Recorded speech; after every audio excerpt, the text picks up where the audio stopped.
North American humanitarian aid and relief, সংক্ষেপে নাহার, আর্তমানবতার সেবায় বাংলাদেশ সহ বিশ্বের বিভিন্ন দেশের অসহায় মানুষদের সহায়তা দানকারী অলাভজনক স্বেচ্ছাসেবী সংগঠন। ২০১২ সালে যুক্তরাষ্ট্রের নিউ ইয়র্কে যাত্রা শুরু সংস্থাটির। এ পর্যন্ত বিশ্বের ২৩টি দেশে নানামুখী মানবিক কার্যক্রম পরিচালনা করছে এই প্রতিষ্ঠানটি। লস অ্যাঞ্জেলেসে এক অনুষ্ঠানে নাহারের কর্মসূচি তুলে ধরে মানবিক কাজে সবার সহযোগিতা কামনা করেন সংগঠনটির নেতৃবৃন্দ।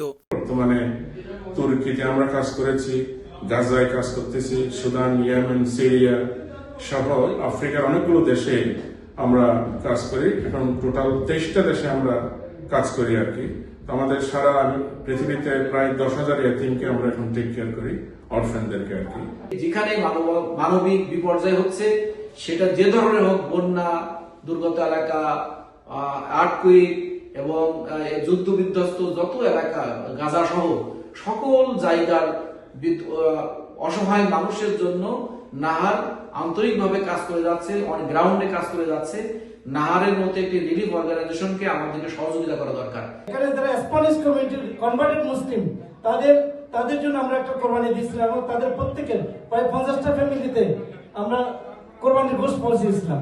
লস অ্যাঞ্জেলেস হলিউড মসজিদ ও ক্যালিফোর্নিয়া মুনাস সেন্টারে অনুষ্ঠিত cultural night and fundraising dinner অনুষ্ঠানে নাহারের চলমান মানবিক কার্যক্রমের প্রামাণ্যচিত্র প্রদর্শন করা হয়। এতে 10,000 এতিম শিশুর দায়িত্ব পালন ছাড়াও বিভিন্ন দেশের শরণার্থী ও ক্ষতিগ্রস্ত অসহায় জনগোষ্ঠীর জন্য মানবিক সহায়তায় নাহারের কার্যক্রম তুলে ধরা হয়। অনুষ্ঠানে ইসলামী সঙ্গীত শিল্পী ইকবাল হোসেন জীবন ও কান্ডারি কালচারাল গ্রুপের পরিবেশনা মুগ্ধ করে আগতদের।